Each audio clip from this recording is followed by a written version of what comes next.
Le roman Manon Lescaut a été publié en 1731 et c'est le septième et dernier tome des Mémoires et aventures d'un homme de qualité, écrit par l'abbé Prévost. Le narrateur, qui s'appelle Renoncourt, qui est donc l'homme de qualité, est le narrateur de ce long roman. C'est un récit cadre, puisqu'il laisse dans Manon Lescaut la parole à Des-Grieux dans un récit enchâssé. Il présente l'histoire de Des-Grieux comme une histoire vraie. Donc Des-Grieux, qui a la parole, raconte ses mésaventures et sa déchéance à cause de sa passion pour Manon. Le passage qui nous intéresse se situe à la fin de la première partie. Manon et Des-Grieux viennent d'être dévalisés par leurs domestiques. Et Lescaut va convaincre sa sœur de quitter Des-Grieux pour devenir la maîtresse d'un homme riche, monsieur de GM, pour se faire entretenir. Mais Des-Grieux va s'associer pour ne pas perdre Manon. Et c'est donc le trio, Lescaut, Des-Grieux et Manon, qui va monter une escroquerie. Je vais procéder à la lecture. Il fut donc réglé que nous nous trouverions tous à souper avec monsieur de GM, et cela pour deux raisons. L'une, pour nous donner le plaisir d'une scène agréable, en me faisant passer pour un écolier, frère de Manon. L'autre, pour empêcher ce vieux libertin de s'émanciper trop avec ma maîtresse, par le droit qu'il croirait s'être acquis en payant si libéralement d'avance. Nous devions nous retirer, Lescaut et moi, lorsqu'il montrait à la chambre où il comptait passer la nuit. Et Manon, au lieu de le suivre, nous promit de sortir et de la venir passer avec moi. Lescaut se chargea du soin d'avoir exactement un carrosse à la porte. L'heure du souper étant venue, monsieur de GM ne se fit pas attendre longtemps. Lescaut était avec sa sœur dans la salle. Le premier compliment du vieillard fut d'offrir à sa belle un collier, des bracelets et des pendants de perles qui valaient au moins 1000 écus. Il lui compta ensuite, en beaux louis d'or, la somme de 2400 livres, qui faisait la moitié de la pension. Il assaisonna son présent de quantité et de douceur dans le goût de la vieille cour. Manon ne put lui refuser quelques baisers. C'était autant de droits qu'elle acquérait sur l'argent qu'il lui mettait entre les mains. J'étais à la porte, où je prêtais l'oreille, en attendant que Lescaut m'avertît d'entrer. Il vint me prendre par la main, lorsque Manon eut serré l'argent et les bijoux, et me conduisant vers monsieur de GM, il m'ordonna de lui faire la révérence. J'en fis 2 ou 3, des plus profondes. Excusez, monsieur, lui dit Lescaut, c'est un enfant fort neuf. Il est bien éloigné, comme vous voyez, d'avoir les airs de Paris. Mais nous espérons qu'un peu d'usage le façonnera. Vous aurez l'honneur de voir ici souvent monsieur, ajouta-t-il en se tournant vers moi. Faites bien votre profit d'un si bon modèle. Le vieil amant parut prendre plaisir à me voir. Il me donna 2 ou 3 petits coups sur la joue, en me disant que j'étais un joli garçon, mais qu'il fallait être sur mes gardes à Paris, où les jeunes gens se laissent aller facilement à la débauche.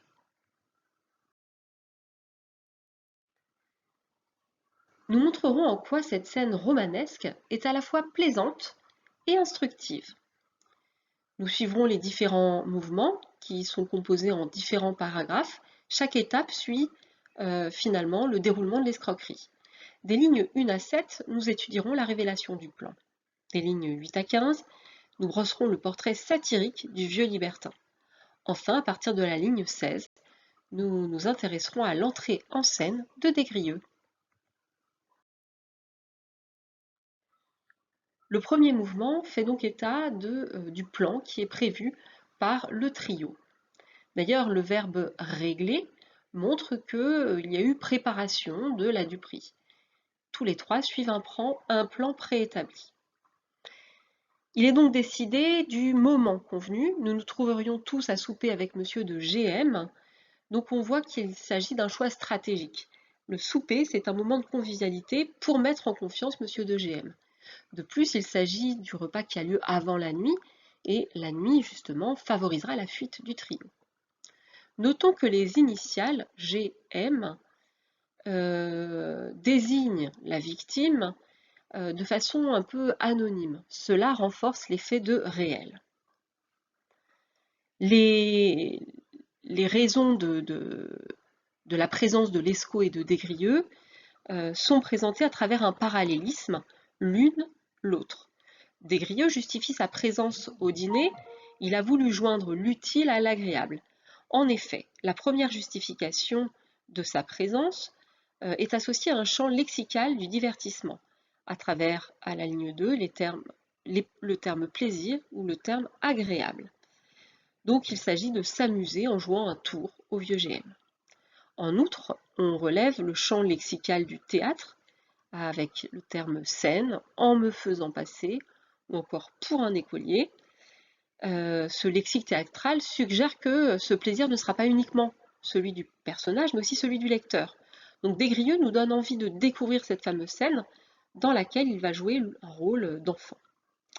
La deuxième justification apparaît à travers, le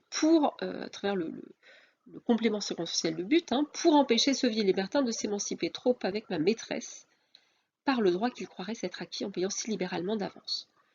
Tout d'abord, on peut relever une périphrase dépréciative qui désigne le vieux GM, ce vieux libertin. Il est présenté comme un homme habitué à acheter les femmes avec de l'argent pour satisfaire ses plaisirs. Et donc c'est là qu'on comprend que la deuxième justification de Desgrieux est celle d'un idée de contrôle, contrôler une situation qui pourrait lui échapper. Parce que GM vient de payer Manon pour des faveurs. En effet, on a le champ lexical de l'achat, à travers la ligne 4, le terme droit, s'être acquis, payant libéralement. La fin du passage indique finalement un renversement de situation prévu par le trio. En effet, au lieu de passer la nuit avec le vieil homme, Manon partira rejoindre Desgrieux avec les cadeaux. Donc on a en effet la répétition du verbe passer. Il comptait passer la nuit, puis l'avenir passer avec moi. Donc le lecteur se range du côté de Desgrieux et Manon, il est amusé, il devient complice du coup monté. Notons toutefois un certain suspense, puisque le bon fonctionnement du plan repose sur la conduite des trois comparses. Nous devions nous retirer, Lescaut et moi, et Manon nous promit. Mais il y a du suspense parce que on sait que Manon est capable de trahir ses promesses. Donc au terme de ce premier mouvement, on voit bien que la révélation du plan permet de préparer le lecteur à une scène amusante. Desgrieux parvient à faire du lecteur son complice. Dans le deuxième mouvement, Desgrieux brosse le portrait satirique du vieux GM comme un vieux libertin. D'abord, il est amusant de voir que le vieux GM apparaît tout de suite, il ne se fit pas attendre, donc on a là une litote qui indique qu'il vient rapidement. En fait, il est pressé de satisfaire ses désirs. En outre, l'empressement du vieillard se poursuit avec la transaction qu'il démarre aussitôt. Le premier compliment du vieillard fut d'offrir. Donc on a dans la même phrase à la fois le champ lexical de la parole et à la fois le champ lexical de la transaction. Compliment, offrir. Donc il démarre la transaction très vite, sans réellement engager de conversation, et le compliment ne renvoie pas à des mots d'amour, mais à des bijoux. À travers le terme vieillard, à travers cette périphrase, Desgrieux insiste sur l'âge avancé de son rival, afin de le faire passer pour un vieux libidineux qui mérite bien finalement d'être trompé. L'énumération des bijoux, un collier, des bracelets et des pendants de perles aux lignes 9 et 10, montre que finalement chaque élément renvoie aux parties du corps de Manon. Le cou d'abord, ensuite les poignets et enfin les oreilles. Ces bijoux révèlent le désir du vieux GM. Et puis, à travers le champ lexical de l'argent, la victime finalement offre d'elle-même ses nombreux biens au voleur. En fait, la situation fait sourire. En effet, on a un champ lexical très riche, avec valet, ligne 10, ou encore 1000 écus, compta. À la ligne 11, beau louis d'or, somme, 2400 livres. Et enfin, à la ligne 12, moitié de la pension. Malgré tout, Monsieur de GM se présente un peu comme un prince charmant amoureux, avec le lexique de l'amour courtois. Sa belle à la ligne 9, quantité de douceur à la ligne 12, dans le goût de la vieille cour, ligne 12 et 13, il se présente un peu comme un prince charmant amoureux, alors qu'en fait il est en train d'acheter les faveurs de Manon. Donc on a un décalage ironique. D'ailleurs, Desgrieux nous montre que c'est un séducteur maladroit qui suit de vieilles recettes. À partir de la métaphore culinaire, il assaisonna son présent. Manon, à partir de là, va sceller l'accord financier en acceptant les baisers. Elle ne put lui refuser quelques baisers. On a la double négation, ne put lui refuser, et une litote, puisque finalement cette expression signifie qu'elle accepte. Donc Manon joue le jeu et fait croire au vieil homme qu'il est en train de l'acheter. Pendant ce temps, Desgrieux est comme au théâtre dans les coulisses, il attend de jouer son rôle. J'étais à la porte où je prêtais l'oreille en attendant que Lescaut m'avertit d'entrer. Donc au terme de ce mouvement, on voit bien que le vieillard est ridiculisé, ce qui permet à Desgrieux de présenter l'escroquerie comme une juste punition de ce vieillard qui est somme toute malsain. Dans le troisième mouvement, on va étudier l'entrée en scène de Desgrieux. D'abord, c'est Lescaut qui prend en main la petite mise en scène. Il apparaît comme le véritable metteur en scène, comme en témoignent les verbes d'action ou d'ordre. Il vint me prendre par la main, ligne 16, en me conduisant, ligne 16-17, m'ordonna, ligne 17. Pour paraître naïf, Desgrieux va exagérer son jeu. Grâce au comique de gestes, j'en fis 2 ou 3 des plus profondes. Donc évidemment, une seule révérence aurait suffi, et des plus profondes montrent qu'il est dans la caricature. Lescaut va faire semblant d'excuser Desgrieux en le présentant comme un jeune enfant provincial, naïf et sans expérience, d'où sa prise de parole au discours direct et les adverbes d'intensité suivis d'un adjectif. C'est un enfant fort neuf, il est bien éloigné, voilà, donc le présente comme un nigaud. Ensuite, Lescaut va s'adresser à Desgrieux en faisant semblant de lui présenter avec respect le vieil homme. Mais en fait, ces paroles sont à double sens, d'où un comique de mots. En effet, d'abord on a des antiphrases. Vous aurez l'honneur. Donc première antiphrase.